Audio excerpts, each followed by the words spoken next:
نام سے آج سورۃ النساء کو مکمل کیا گیا اور سورۃ المائدہ مکمل پڑھی گئی ابتدا سے آخر تک۔ چھٹے پارے کی ابتدا سے تلاوت شروع کی گئی اور 7ویں پارے کا پہلا پاؤ مکمل کیا گیا۔ اس اعتبار سے 20 رکعتوں میں سوا پارہ یعنی 20 رکوع کی تلاوت کی گئی۔ کیونکہ مضامین کے اعتبار سے ہم پیچھے ہیں تو گزشتہ مضامین پر سورۃ النساء کی ابتدا میں اللہ رب العزت نے میراث کے مسائل کو بتلایا۔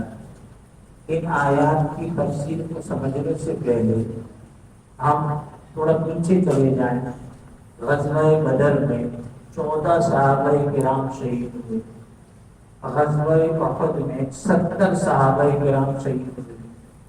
جب کسی گھر میں موت کی ہو جاتی ہے طبعی موت کے اعتبار سے یا شہادت کے اعتبار سے تو ان کی جو بیویاں ہوتی ہیں وہ بیوہ ہو جاتی ہیں، بچے یتیم ہو جاتے ہیں۔ اب جب بچے یتیم ہو جاتے ہیں تو ان بچوں کی کفالت کا مسئلہ آتا ہے۔ تو کئی قسم کے لوگ ہوتے ہیں، کچھ اس نیت سے بچے کی کفالت کرتے ہیں، پرورش کرتے ہیں کہ اس کا باپ بہت مالدار تھا، بچے کو تو پتہ نہیں میرا اپنا کیا چھوڑ کے مرا، تو وہ ساری جائیداد مجھے مل جائے گی اور نام بچے کی کفالت کا ہوگا، پرورش کا ہوگا۔ دوسری نیت یہ ہوتی ہے کوئی آدمی چھوٹی لڑکی چھوڑ کے مرا، اب اس کی بچی بڑی خوبصورت ہے، اس کا کوئی اور تو ہے نہیں ولی وارث جس نے اس کو پالا، نیت یہ تھی کہ یہ بڑی خوبصورت ہے، بڑی ہو جائے گی تو میں شادی کر لوں گا، کون پوچھنے والا ہے۔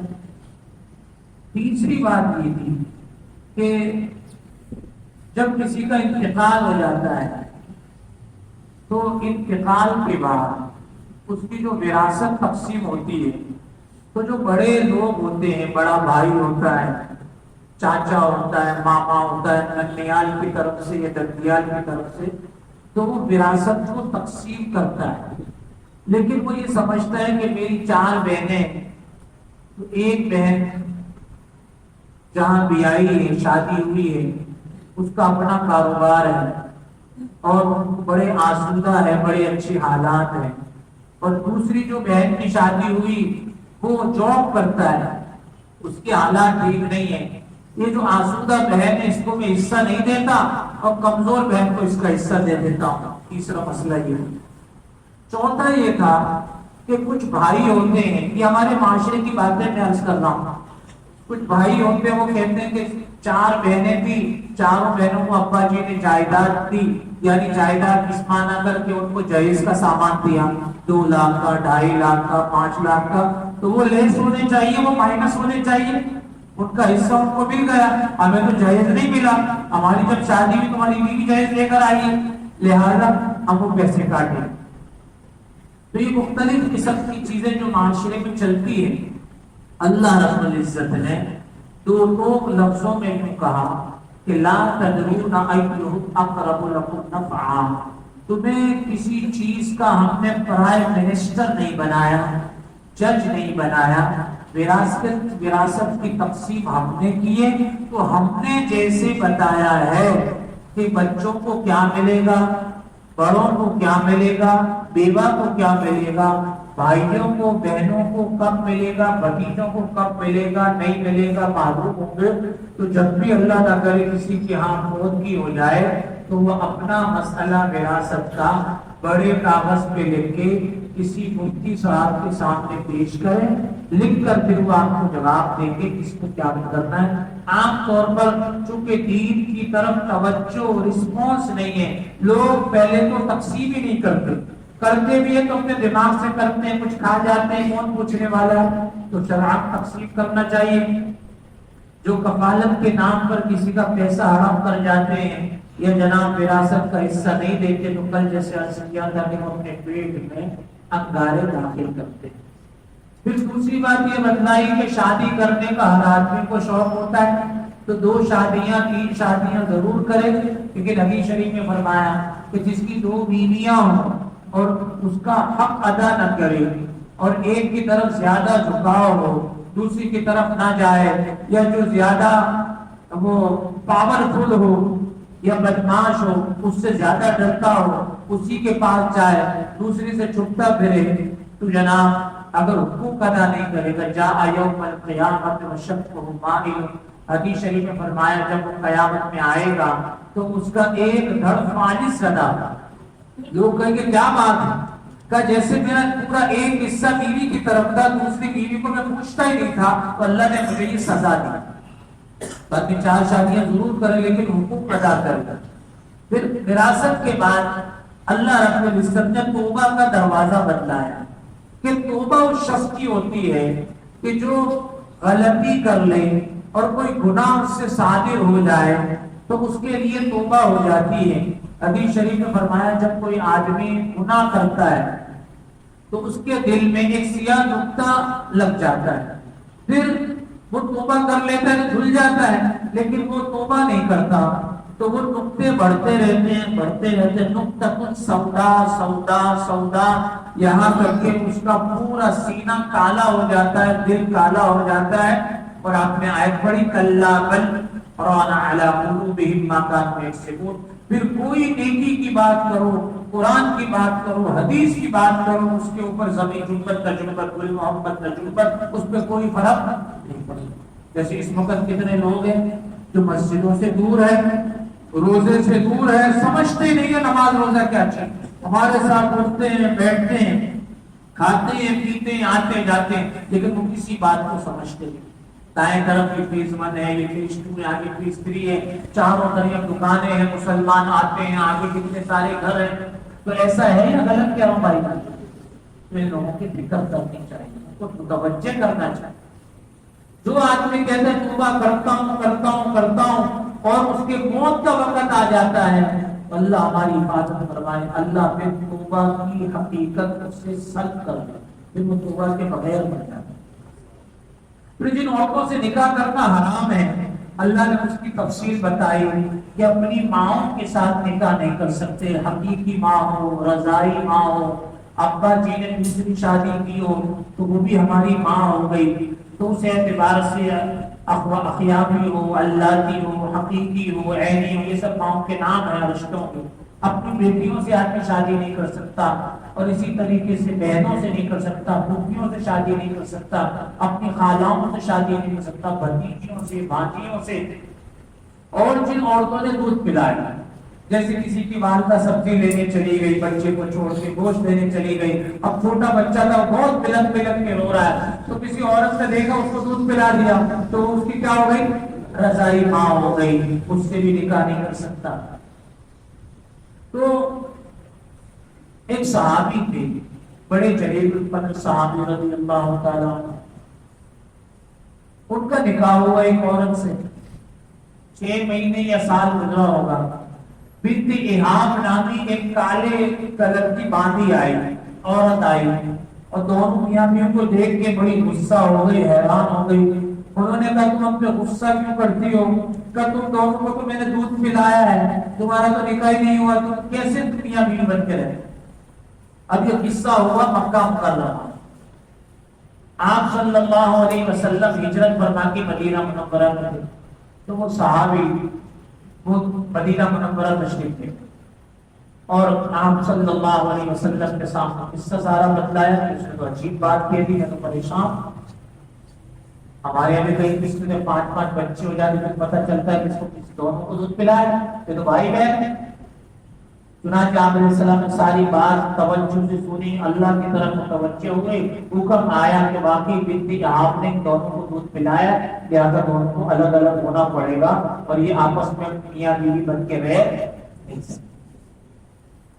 حضرت عمر فاروق رضی اللہ تعالیٰ عنہ کو پتہ چلا کہ پڑوس میں ایک جگہ ہے وہاں مجوسی ہے، وہ اپنی بہن اور بیٹی سے نکاح کر کے بیٹھا ہے، تو آپ نے فرمایا بے شک تم غیر مسلموں کافر ہو لیکن تمہیں اتنی بدماشی اور عیاشی کرنے کی اجازت نہیں ہے، ابھی کے ابھی اس کو اپنے نکاح سے ختم کرو، یہ جائز نہیں، انسانیت کے خلاف، جیسا اس کو الگ کروایا ہے۔ اسی طریقے سے دو بہنوں کو ایک نکاح میں جمع کرنا بھی حرام ہے۔ اسی طریقے سے آدمی بیوی سے زیادہ سالی کی طرف متوجہ ہوتا ہے، کبھی سسرال چھوڑنے کے بہانے، کبھی شاپنگ کے بہانے، چلو بائک پہ آپ کو چھوڑ دیتا ہوں، پھر معاملات خراب ہو جاتے ہیں۔ تو اگر ایسا کچھ ہو گیا تو پھر اپنی بیوی سے وہ قربان نہیں کر سکتا، تو بہت سارے تفصیلی مسائل ہیں۔ تو دو بہنوں کو جیسے نکاح میں جمع نہیں کر سکتا، ایسے جمع میں بھی جمع کرنا حرام ہے، جب تک کہ اپنی بیوی کو یا اس کو، جب تک اس کو حیض نہ آ جائے، مسائل نہ پیدا ہو جائے، مینسس نہ آ جائے، اس وقت تک وہ اپنی بیوی سے قربان نہیں کر سکتا۔ شادی شدہ عورت سے بھی نکاح نہیں ہو سکتا۔ کئی لوگ ہیں، کراچی کی بات بتا رہا ہوں، بھائی کیا ہوا، 4 بچے سے ہو گئے، کہ یہ بڑا آدمی تھا، اس کا بڑا عہدہ تھا، یہ کہیں سے اٹھا کے شادی شدہ عورت کو لایا، اس سے 8 بچے سے پیدا کیا شادی شدہ عورت۔ تو شادی شدہ عورت سے بھی نکاح نہیں ہو سکتا جب تک کہ وہ بیوہ نہ ہو جائے، مطلقہ نہ ہو جائے۔ پھر اللہ رب العزت نے تیسرے رکوع میں یہ بتلایا کہ مردوں کو اللہ رب العزت نے ایک قسم کا درجہ عطا فرمایا، فوقیت عطا فرمائی عورتوں پر، اس اعتبار سے کہ امامت میں، خطابت میں، اسی طریقے سے جہاد میں اور دوسرے اسوار میں، اذان دینے میں، جو بھی معاملات ہوتے، نماز جنازہ پڑھنے پڑھانے میں مردوں کو، اور وزارت خارجہ کا جو باہر کے معاملات ہیں اس کے لیے بھی، اور حاکمیت کے اعتبار سے بھی مردوں کو اللہ نے کنٹرول عطا فرمایا ہے۔ تو جو عورتیں پاک دامن ہوں، فرما بردار ہوں، اور شوہر کی غیر موجودگی میں بھی اپنی حفاظت کرنے والی ہوں، تو ظاہر اچھا ہی سب کے ساتھ رہنا چاہیے، ہر شوہر کو اپنی بیوی کے حقوق ادا کرنا چاہیے۔ لیکن جو عورت نافرمان اور عورت لیکن مرد بن کے آدمی سے زندگی گزارے، اور میاں ہر وقت کب کب بھی لرزا اور ترسا ہو کہ حضرت کا بھی حکم آئے گا تو وہی کام خراب ہو جائے گا، پھر وہ اتنی بدماش ہو جائے کہ اس کی خدمت نہ کرے، تو شوہر سب سے پہلے اس کو واضح و نصیحت کرے۔ اگر وہ سمجھتی ہے تو بہت اچھا، نہیں تو پھر بستر الگ کر دے۔ اور تیسرا نمبر یہ ہے کہ اس کی ہلکی پھلکی پٹائی کرے، لیکن یہ نہیں لاتوں اور پھوسوں سے اور جوہلا کی طرح ڈنڈوں سے مارے، قتل کر دے، اس کی اجازت نہیں۔ آپ علیہ السلام نے فرمایا اتنی ضرب ہو کہ نشان نہ پڑے، منہ پر نہ مارا۔ تو اگر اس سے بات قابو میں آ جاتی ہے تو آگے کا راستہ اختیار کرنے کی ضرورت نہیں۔ اگر جھگڑا بن جائے، ایک دوسرے کا منہ دیکھنے کو تیار نہیں ہوتے، تو پھر بیچ میں کچھ لوگوں کو مقرر کریں، ایسے لوگوں کو جو خدا کا خوف رکھتے ہوں، پرانے بدلے والے نہ ہوں، چلو اچھا موقع ہے ملتا ہے پرانا معاملہ، انہوں نے ہمارے ماں باپ کا جھگڑا کرایا تھا، آج دو ہاتھ کر لیتے، ایسا نہ۔ اور اللہ رب العزت نے پھر خرچ کرنے کے بارے میں فرمایا کہ ریاکاری کے ساتھ خرچ نہ کرے، ذرہ برابر جو عمل کرے گا قیامت کے دن اللہ پاک اس کو دکھا دے گا۔ پھر ایک دعوت ہوئی، اس وقت شراب کی حرمت نہیں ہوئی تھی، عبد الرحمن بن عوف رضی اللہ تعالیٰ عنہ نے دعوت کی، مغرب سے پہلے کھانا کھا لیتے تھے صحابہ کرام، تو کھانا کھا لیا اور مغرب کی نماز کا وقت ہوا تو شراب بھی پی لی تھی۔ قل یا ایھا الکافرون لا اعبد ما تعبدون کی جگہ اعبد ما تعبدون پڑھ لیا، اور اس کا ترجمہ تو بدل گیا۔ اب ترجمہ تو یہ ہے کہ اے کافروں جن کی تم عبادت کرتے ہو ان کی پوجا نہیں کرتے، اور یہاں پڑھ لیا کہ جن کی تم کرتے ہو نا ان کو کی ہم بھی کرنے کے لیے تیار ہو، تو نماز تو خراب ہو گئی۔ تو اللہ پاک نے فرمایا لا تقربوا الصلاۃ وانتم سکارى، نشے کی حالت میں پھر نماز نہ پڑھو، کیونکہ آدمی کو زمین پھر آسمان نظر آتا ہے، اس کو پتہ چلتا ہے کام کروں کیا ہوگا۔ پھر تیمم کے احکامات بتلائے، منافقین کی حرکتوں کو بتلایا۔ پھر اللہ رب العزت نے فرمایا کہ یہ جو مدینے میں آپ کے اڑوس پڑوس میں رہتے ہیں یہودی، یہ مشرکین سے ساز باز کر رہے ہیں اور اپنے فیصلے وہاں جا کے کروا رہے ہیں، ان سے اپنے آپ کو بچا کے رکھنا، یہ آسمان کے سانپ ہیں۔ پھر ایک قصہ بتلایا کہ ایک زنا کا مسئلہ آیا، حضور صلی اللہ علیہ وسلم نے منافق کی بات بھی سنی، یہودی کی بات بھی سنی، اچھی طرح فیصلہ بات سن کے آپ نے فیصلہ کر دیا کہ یہ زنا یہودی کی ہے۔ منافق کو یہ بات کھل گئی، بہت برا لگا، کہ میرے خلاف فیصلہ کیا. اس نے کہا چلو حضرت عمر کے پاس. یہودی نے کہا فیصلہ تو ہو گیا, حضور تو تمہارے سب سے بڑے نبی ہیں. اس نے کہا نہیں, حضرت عمر کے پاس. حضرت عمر فاروق رضی اللہ عنہ کی خدمت میں پہنچے. منافق نے ساری بات کی تو یہودی نے کہا میری بات میں سننی چاہیے. کیا کہا ہم آج جہاں سے آ رہے ہیں تو جناب نبی کریم صلی اللہ علیہ وسلم نے ہماری بات سن کے فیصلہ کر دیا, زرا میرے ہاتھ میں دے دی اور میرے لیے مجھے دے دی, میرے حق میں فیصلہ ہو گیا. اس منافق سے پوچھا پکی بات, اس نے کہا حضور نے فیصلہ کیا ہے. انہوں نے کہا اچھا ادھر ہی کھڑے ہو, میں تمہارا فیصلہ کرتا ہوں. اندر سے تلوار لائے اور کھڑے کھڑے اس کے 2 ٹکڑے کر دیے. کس کے؟ یہودی کے, منافق کے. اب منافقوں نے بڑا ہوگا کیا, بڑا شور مچایا, نماز پڑھنے والے کو قتل کر دیا. ہمارے ساتھ روزہ رکھتا تھا 35 کا آدمی کا. آپ علیہ السلام نے فرمایا تو بہت بڑا مسئلہ ہو گیا, آپ نے کلمہ پڑھنے والے کو کر دیا قتل. فرمایا کہ آپ نے تو اس کا فیصلہ کیا تھا. کہا میں نے فیصلہ کیا تھا لیکن آپ قتل تو نہیں کر سکتے. اب حضرت عمر فاروق رضی اللہ عنہ کی تو شان ہی اور تھی. فرش پر جو بولتے تھے عرش میں اللہ رب العزت وہی بات فرماتے تھے. اللہ پاک نے کیسی تمدید کے ساتھ فلا وربک اے محمد صلی اللہ علیہ وسلم تیرے رب کی قسم لا یؤمنون, یہ منافق ایمان والے ہے ہی نہیں, حتی یحکموک فیما شجر بینہم, آپس کے جھگڑوں میں جب تک آپ کو جج مقرر نہیں کر لیتے یہ مومن نہیں ہے. تو کافر تھا اور اس نے اعتراض کیا تو حضرت عمر نے جو گردن ماری ہے بالکل صحیح بات, اس لیے آپ اس کو کچھ نہیں کر سکتے. پھر اللہ پاک نے فرمایا جو اللہ اس کی رسول کی فرما برداری کرتا ہے قیامت میں ان کو نبیوں کے راستے پر, صدیقین کے, شہداء اور نیک لوگوں کے راستے پر, جو جس کے راستے پر چلے گا اللہ رب العزت اس کو وہی انعام عطا فرمائے. پھر اللہ تعالی شان نے ایک قصہ بتلایا منافقین کا. ایک آدمی تھا طعمہ ابن ابریق, وہ صحابی تھے, بوڑھے آدمی تھے. تو ان کے جو بچے تھے وہ آسودہ حال تھے. انہوں نے کہا ابا جی آپ کو اچانک کھانے پینے کی ضرورت پڑے, کچی دیواریں ہوتی تھی, ہم آپ کے لیے راشن رکھ لیتے. دیوار راشن رکھ لیا. اب وہ جو بشیر نامی منافق تھا, کام کا نہ کاج کا, دشمن اناج کا, اس کو تو موقع چاہیے. اس نے کہا بڑا مال آیا ہوا ہے. اس نے راتوں رات وہاں سے پوری گھسیٹ دی تو اسے نشان بھی چھوڑ دیا, سیدھا اس کے گھر پر پہنچ گیا. حضرت قتادہ ان کے بھتیجے تھے. تو طعمہ ابن ابریق نے فرمایا کہ دیکھیے میرے تو منہ میں دانت نہیں تھے, میں اچھی طرح بات نہیں کر سکتا, آپ علیہ السلام کو بات ساری میں سمجھا نہیں سکتا. آپ جا کے کہیے کہ یہ چور ہے اور اس نے ہمارے سارے چور گھر سے برآمد ہوا ہے.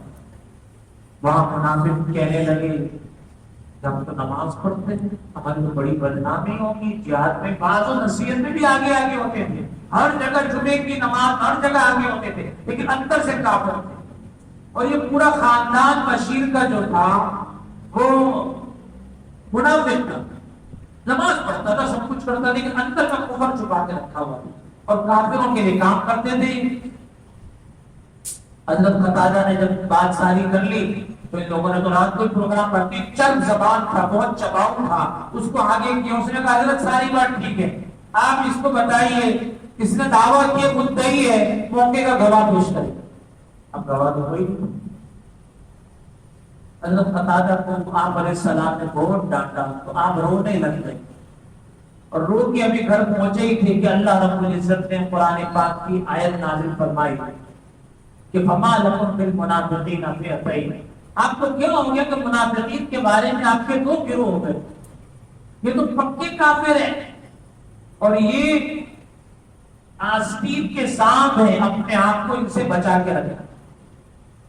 پھر اللہ رب العزت نے فرمایا کہ جتنی سرگوشیاں ہوتی ہیں اس میں خیر نہیں ہے, لیکن جب صدقے کی بات ہو یا دعوت و تبلیغ کی بات ہو تو اس میں بے شک آدمی تنہائی میں کانت پوچھی کر سکتا ہے اور چپکے چپکے سرگوشی کر سکتا ہے, یا لوگوں میں جھگڑا ہو جائے تو ان کی اصلاح کرا سکتا ہے. اس کے علاوہ کانوں میں بات کر کے تیسرے کو ٹینشن دینا یہ جائز نہیں.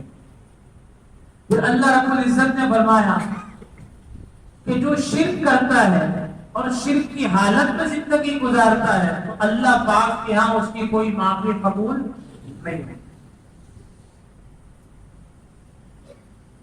اور فرمایا کہ انصاف کے بارے میں اللہ پاک نے فرمایا کہ جب تمہارے سامنے کوئی مسئلہ پیش آ جائے تو انصاف کا دامن تھام کے رکھو. ایسا نہ ہو کہ تم اپنے ابا کو دیکھ لو, چاچا کو دیکھ لو, ننیال دندیال کو دیکھ لو, دوست کو دیکھ کر اس کی طرف اس کا فیصلہ کرو. ایسا نہ کرو. پھر منافقین کے بارے میں فرمایا کہ جب آپ کے اوپر کوئی آیت نازل ہوتی ہے تو یہ سن کر اس کا مذاق اڑاتے ہیں. آپ منافقین کے ساتھ نہ بیٹھیں.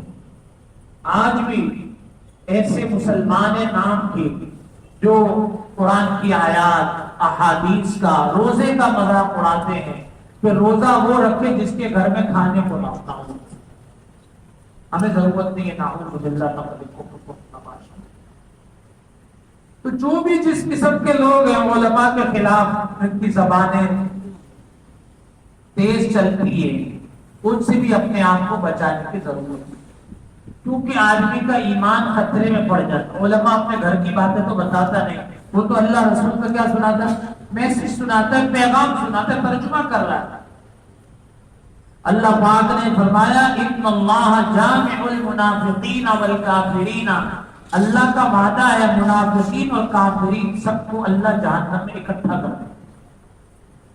پھر فرمایا کہ یہ لوگ اللہ کو دھوکہ دینا چاہتے ہیں, وَهُوَ خَادِعُهُ, اپنے آپ کو دھوکہ دیتے ہیں. نماز کے لیے کھڑے ہوتے ہیں تو سستی کرتے ہیں اور لوگوں کو دکھاتے بہت. نماز پڑھتے ہیں کہتے ہیں میں نے آج اتنی ابوابین پڑھی ہے, اور جناب میں نے اتنی ساری قرآن, میرے مطلب 10 قرآن پورے ہو گئے, آج میں نے 3000 دفعہ کلمہ پڑھا ہے, درود جمعہ کا دن کا بہت درود پڑھا, آج میں نے اتنی جگہ راشن بانٹا ہے. تو ریاکاری پبلسٹی بہت کرتے ہیں. تو جو پبلسٹی ریاکاری کرنے والے ہیں وہ عمل اس کے منہ پر مار دیا جائے.